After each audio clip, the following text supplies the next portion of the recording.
The Grinch hated Christmas, the whole Christmas season. Now please don't ask why. No one quite knows the reason.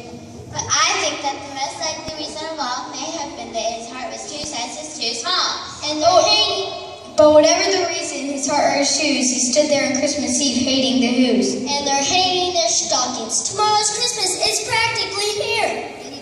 Then he growled with his Grinch fingers, nervously drumming. I must find some way to stop Christmas from coming.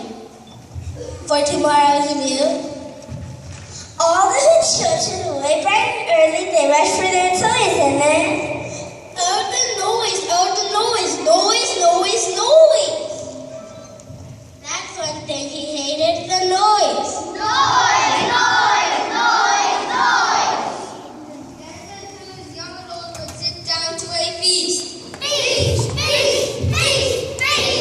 They would feast on Who pudding and eat rare Who roast beef. Then they would do something he liked least of all. Every Who down in Whoville, tall and small, would stand close together with Christmas bells ringing instant, hand in hand. And the Who's would start singing.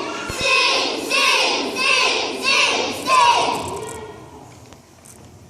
And the more the Grinch fought at the Who Christmas Eve, I must stop this whole thing. Why, for 53 years I put up with it. Now I must find some way to stop Christmas from coming. But how? Then he got an idea. An awful idea. the Grinch got a wonderful, awful idea.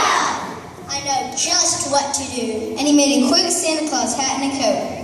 What a great Grinchy trick. With this coat and this hat, I'll look just like St. Nick. All I need is a reindeer. The Grinch looked around, but since reindeer are scarce, there was none to be found. Did that stop the old Grinch? No, I can't. But if I can't find a reindeer, I'll make one instead. So he called his dog Max, And he hitched up old Max.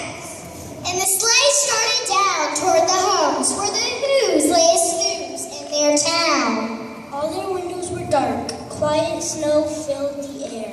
When he came, all the Who's in Whoville were dreaming sweet dreams without care. When he came to the first little house on the square,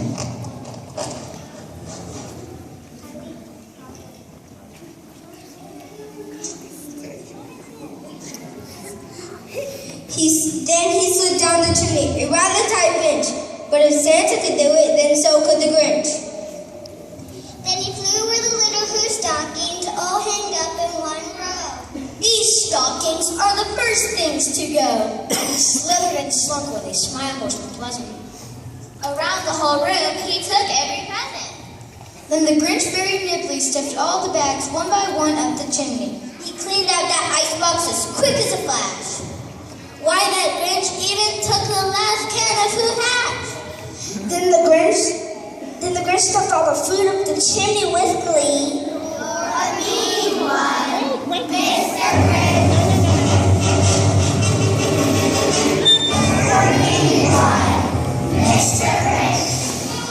You really are dear. You're as friendly as the cactus. You're as charming as an eel, Mr. Grinch. You're a banana with a greasy black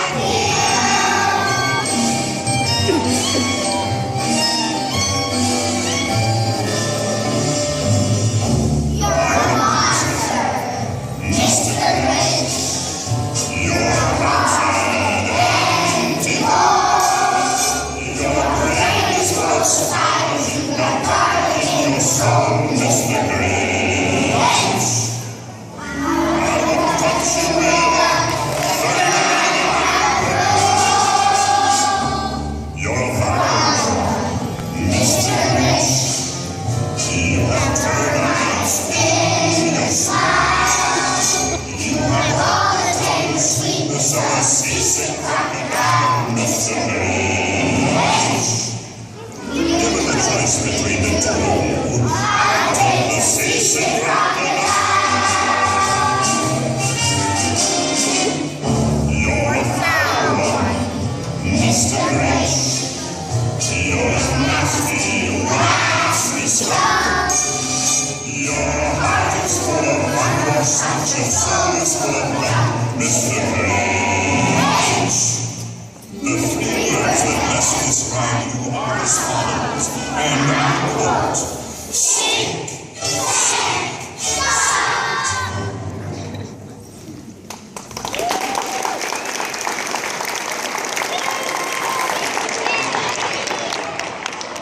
And now I will step up the tree. He turned around fast and he saw a small who. Little Cindy Lou Who was not more than 2. The Grinch had been caught by his tiny Who daughter, who got out of bed for a cold cup of water. Santa Claus, why are you taking our Christmas tree? Why, my sweet little tot, there is a light on this tree that won't light on one side, so I'm taking it home to my workshop, my dear. I'll fix it up there, then bring it back here.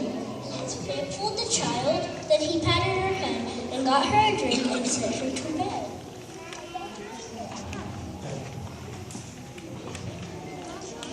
And when Cindy Lou Who went to bed with her cup, he went to the chimney and stopped up the tree. Then the last thing he took was a log for their fire. Then he went up the chimney, himself the old liar.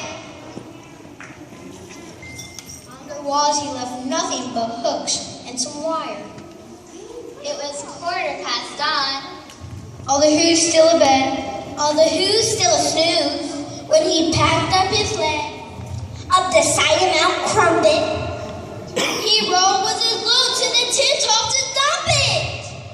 Pooh to the Who's. They're finding out now that no Christmas is coming. They're just waking up, and I know just what they'll do. Their mouths will hang open a minute or two. Then every Who down in Whoville will all cry, boo-hoo. That's noise that I simply must hear. It started in low, Then it started to grow, but the sound wasn't sad. Why, the sound sounded merry, but it was merry. Mary! He stared down at Whoville. The Grinch popped his eyes. Then he shook. What he saw was a shocking surprise. Every Who down in Whoville, the tall and the small, was singing, Without any presents at all. hadn't stopped Christmas from coming, it came. Somehow or the other, it came just the same. How could it be so? It came without ribbons, it came without tags, it came without patches, boxes, or bags. Then the Grinch thought of something he hadn't before. Maybe Christmas doesn't come from a store. Maybe Christmas perhaps means a little bit more.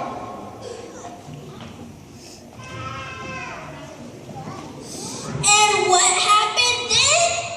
Well, in Whoville they say that the Grinch's small heart grew 3 sizes that day. Then he brought back the toys and the food for the feast, and he himself. The Grinch carved a road